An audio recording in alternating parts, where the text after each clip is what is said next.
Hi everyone, I'm back with the job costing with payroll into our costing. This is video 2.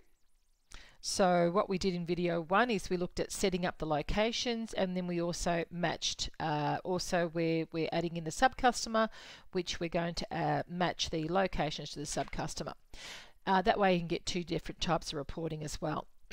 Now, the next step that we need to do is if we click into payroll settings and under locations, what you need to do is make sure that the locations actually come in from the ones that we added before, which was 001 and job 002, I think it was.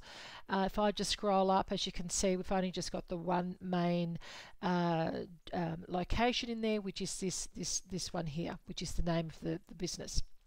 All you need to do is click on Import QuickBooks Locations, and there it is. They just came across pretty quickly. And these are all the locations that we've got. So we've got Acacia Street, 01, 02, Renovations and Whitehorse Road. So we're happy with that. I don't have to click Save or anything. So let's go back out again. Let's go to our cogs wheel. Let's go to All Lists. Then under Locations, you can see these are all the jobs that we have in QuickBooks. Okay, pretty cool. Alright, so now that we've done that, the next step that you are going to do is, or what we're going to do is look at the, from the back end of when you'll have already invited in your employee. Our employee is called Buddy Cavalier, and what he sees is a weekly timesheet. So let's just refresh that screen just a little bit. Awesome, let's click into weekly. And as you can see, he chooses the week that he's just processed. By the way, I'm just going to get out of there. He could also do a single day at a time as well. So if he wants to do it day by day, he can. Probably a bit of a waste of time, especially if they're out on the road and they're a bit grubby and don't have access to their laptop. So let's click on weekly. Let's choose that first week in July. Choose the customer name. So we're going to choose job 01. So it's job 01 that we're working for Piers Brosnan. There it is there. Now the service item will actually default to hours. The location is job 01. Now under the description he can say completed osteopath, sorry, completed pergola. Pergola. There we go. And as you can see, we've got Monday through to Sunday. This particular job at job 01, he worked on Tuesday for 8 hours, he did Thursday for 5 hours, and Friday for 9 hours. As you can see, we can just go along and it's adding the total by the job, but also have a look at what's happening down the bottom as well. It's actually equaling or totaling up the day, the hours that he's worked in the day. Let's have a look at our next one. Now this is where I want to bring in the variation. If you don't want, your employee would probably know that he's working on variation. This is where you need to be fully open with him that this is a variation. Otherwise he won't know and he's only going to pick up job 1. So this is a variation of job 1 that we're doing because Piers has decided to add something else in.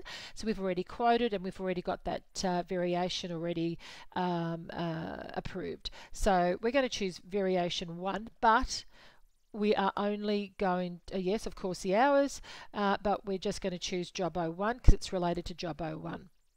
Again, he can add in, you know, whatever. This is something that you probably need to talk to your employees about. They probably need to give you a lot more information so that when you come to approving the timesheet, you know straight away that he worked on it. So I'll just go variation and that'll do. And let's just say that he did, okay, so let me just change that because you can see I've got 9 hours on Saturday. So let's move that 9 hours to Friday, get rid of that 9 hours. But then what we're going to do is on Saturday he worked 4 hours for that variation job. So the next customer name that we're going to choose is job number 2 for Piers Brosnan. Of course the service item will be hours, and it does default to hours, by the way, in case they forget. And again we're going to choose job 2. Again he can put in the description. And then job 2, let's just say he worked 8 hours on Monday, he did 9 on Wednesday, and he's got a full week there with 43 hours. So he's worked over his normal 40 hours. All he has to do next if I just lift this up a little bit, you can see it, so it's not coming up in your window, is save and close. So that's done. I'll just bring it down a little bit. So he's actually completed his first week. So what's going to happen next is what I might do is stop the video here and we'll go into video 3. That way you can see from scratch what happens with payroll.